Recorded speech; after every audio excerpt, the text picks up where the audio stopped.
Assalamualaikum warahmatullahi wabarakatuh. Alhamdulillah wassalatu wassalamu ala Rasulillah wa ala alihi wa sahbihi wa mawala. Amma ba'd.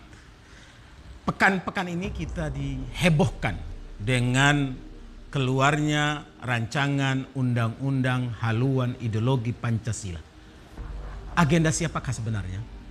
Siapakah penumpang gelap di balik rancangan undang-undang haluan ideologi Pancasila tersebut? Rancangan undang-undang haluan ideologi Pancasila adalah rancangan undang-undang kesekian kalinya yang seakan dibuat dan diproses di ruang gelap seperti halnya rancangan undang-undang Omnibus Law. Rancangan undang-undang revisi undang-undang MK, rancangan undang-undang Minerba. Kenapa dikatakan dibuat dan diproses di ruang gelap? Minimal karena dua alasan. Yang pertama, di tingkat drafting banyak pihak merasa tidak dilibatkan dan tahu-tahu draftnya sudah masuk di DPR. Kedua, rancangan undang-undang haluan ideologi Pancasila yang merupakan inisiatif DPR dan lainnya itu kemudian dipaksakan, dikebut, dikejar pembahasannya.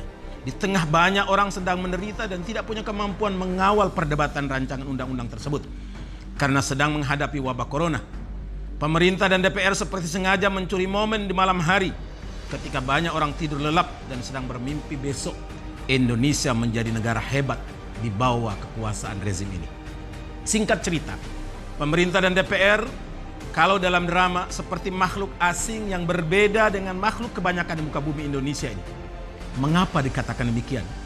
Jawabannya, karena mereka mengerjakan sesuatu yang tidak diperlukan secara prioritas oleh rakyat yang memilih, apalagi yang beroposisi terhadap.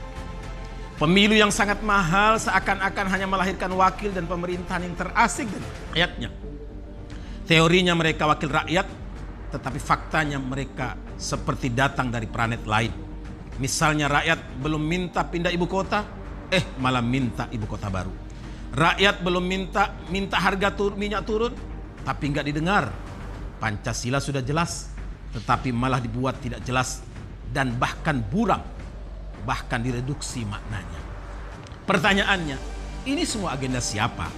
Rancangan undang-undang haluan ideologi Pancasila tiba-tiba muncul dan mencoba mereduksi kesepakatan politik yang telah dibuat oleh the founding fathers dan ditegaskan oleh MPR di sidang terakhir bahwa pembukaan Undang-Undang Dasar 1945 tidak akan diamandemen karena itu adalah sejarah penting lahirnya bangsa ini dan itulah menjadi sebuah bangsa yang utuh.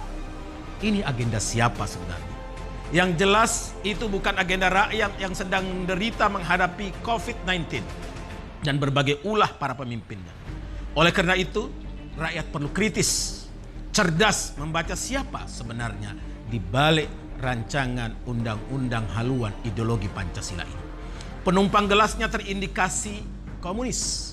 Coba bongkar siapa inisiatornya, siapa konseptornya, siapa penggelontor dananya. Sejarah berulang terjadi usulan mengubah Pancasila khususnya ketuhanan yang Maha Esa oleh PKI pada ketika itu. Debat antara Mr. Kasman Singodimedjo yang dari Masumi dengan Nyoto dari PKI dalam salah satu sidang konstituante tahun 1957 pada waktu itu. Selamat mencari dan beraksi.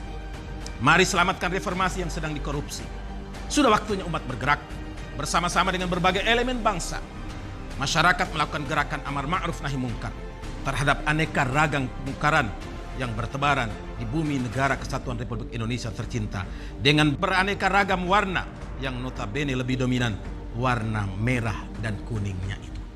Kita harus bertanya kepada siapa yang selama ini menuduh umat Islam, menuduh HTI, menuduh FPI, menuduh 212 di balik semuanya. Apakah rancangan undang-undang haluan ideologi Pancasila adalah karya daripada HTI, FPI dan 212? Tentu tidak. Karena kita tidak ada di sana. Rakyat saat ini yang dibutuhkan adalah bagaimana harga pangan terjangkau.